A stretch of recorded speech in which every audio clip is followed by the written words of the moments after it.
नमस्कार। हिंदी शिक्षण में एक नया पाठ कक्षा 8 से क्या निराश हुआ जाए पाठ का सारांश लेकर उपस्थित हुई हूँ। शायद आपको सारांश सुनते ही पाठ समझ में आए, इसलिए मैं पूरे पाठ को समराइज करके एक छोटी सी समरी सारांश बनाई हूँ। सुनिएगा, सुनने के बाद शायद आपको पाठ समझ में आ जाए। तो मैं शुरू करती हूँ। पाठ का सारांश कुछ इस प्रकार है। यह पाठ क्या निराश हुआ जाए हजारी प्रसाद द्विवेदी जी द्वारा लिखित है और एक श्रेष्ठ निबंध है। इस पाठ के द्वारा लेखक देश में हो रही सामाजिक बुराइयों के साथ साथ अच्छाइयों को भी उजागर किए हैं। उजागर करना मतलब प्रस्तुत किए हैं। वे कहते हैं कि समाचार पत्रों को पढ़कर तो ऐसा आभास होता है कि अब समाज में अच्छाई रही नहीं गई है, ईमानदारी का नामो निशान ही खत्म हो गया है। आज के समय में आदमी गुणी कम, दोषी अधिक दिख रहा है। आज लोगों की सच्चाई से आस्था डिगने लगी है। डिगने लगी मतलब हिलने लगी है।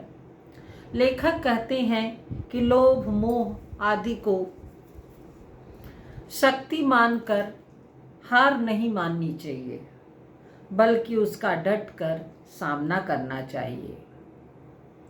इस पाठ में लेखक कहते हैं कि जब वे समाचार पत्रों को पढ़ते हैं तो उनका मन दुखी हो जाता है, क्योंकि केवल आरोप प्रत्यारोप ही उससे भरा रहता है समाचार पत्र।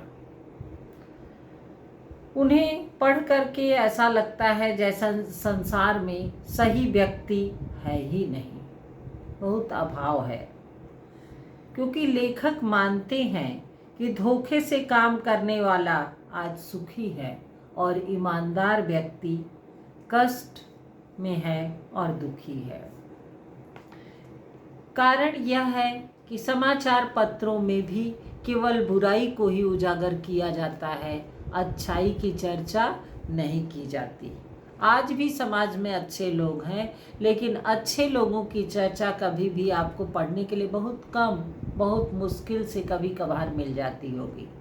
अधिकांशतः आप देखते होंगे कि चोरी डकैती छिनैती लूट मार यही सब आपको पढ़ने को मिलता होगा। ये नहीं मिलता होगा कि किसी भी व्यक्ति ने किसी के लिए बड़ा अच्छा सहयोग किया, कोई परेशान था उसकी सहायता करके उसकी जान बचा दी। ये सब चीज़ें आपको पढ़ने के लिए नहीं मिलती हैं, जबकि ऐसा आज भी है। आज भी कुछ लोग हैं जो अच्छा कार्य करते हैं, लेकिन उनकी चर्चा आपको समाज में होते हुए और कहीं लिखा हुआ बहुत कम मिलता होगा। तो इसी को लेखक ने कहा है, बताया है। पूरे पाठ में, इस निबंध में इसी बात की चर्चा की गई है कि धोखेधारी जो जितने ऊंचे पद पर है अधिकारी वह उतना ही भ्रष्ट है। इसको जान करके, इसको समझ करके व्यक्ति को निराश होने की आवश्यकता नहीं है। आज भी समाज में अच्छे लोग भी हैं जो अच्छाई करते हैं, लेकिन उनकी चर्चा पढ़ने के लिए नहीं मिली है। वो आप पाठ में पढ़ेंगे कि एक व्यक्ति होता है, रेलवे स्टेशन पे जाता है प्लेटफार्म पे टिकट लेने, और टिकट उसकी 30 रुपए की होती है और वो 100 रुपया दे के चला आता है। जल्दीबाजी में टिकट जो काट रहा था वो उसको पैसा रिटर्न नहीं करता है, लेकिन वह दौड़ करके इसको खोजते हुए आता है और ट्रेन में आ करके उसके पैसे को वापस करता है। तो वह पूछता है यह क्या है, तो वो बताता है कि आप ध्यान नहीं दिए, आपका टिकट तो केवल 30 ही रुपए का है और आपने 100 रुपया हमको दे के चले आए। ऐसे ही कई कहानियाँ हैं जो मुझे पता है कि ईमानदारी आज भी है, लेकिन उसका उतना प्रचार प्रसार नहीं है। हर समय बुराई ही देखने सुनने को मिलती रहती है, इसलिए व्यक्ति परेशान हो जाता है। पर ऐसी बात नहीं है। आज भी कुछ अच्छे लोग हैं तो लेखक कह रहे हैं इस निबंध के माध्यम से, हजारी प्रसाद द्विवेदी जी, कि व्यक्ति को आज भी अच्छे लोग हैं, ऐसा नहीं कि पूरा समाज बुराइयों से ही भरा है, तो निराश होने की आवश्यकता नहीं है। यही इस पाठ में कहा गया है। मैं पूरा पाठ आपको समझाते हुए मैं रीड करूँगी, मैं बताऊँगी। इस पाठ से छोटे छोटे प्रश्न क्या बन सकते हैं उसको भी सुन लीजिए, ताकि आपको पाठ कंठस्थ हो जाएगा। पाठ के लेखक का नाम पूछा जाएगा क्या है, तो आप बताएंगे हजारी प्रसाद द्विवेदी जी हैं।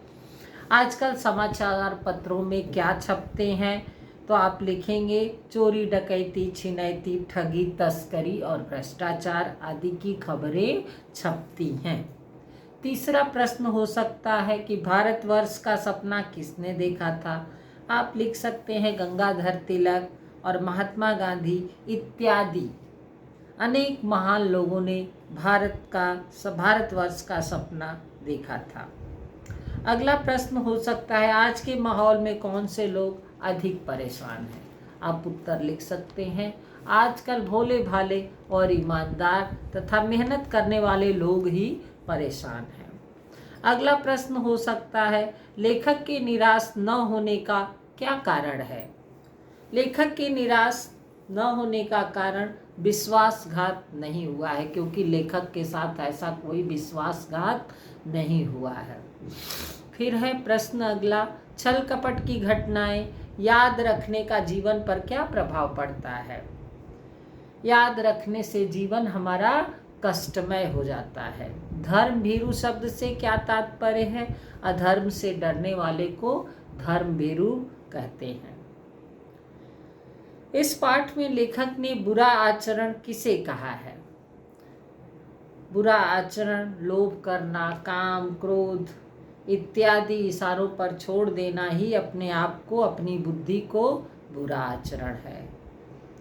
वंचना शब्द से क्या तात्पर्य है। धोखा या ठगना होता है वंचना शब्द का अर्थ।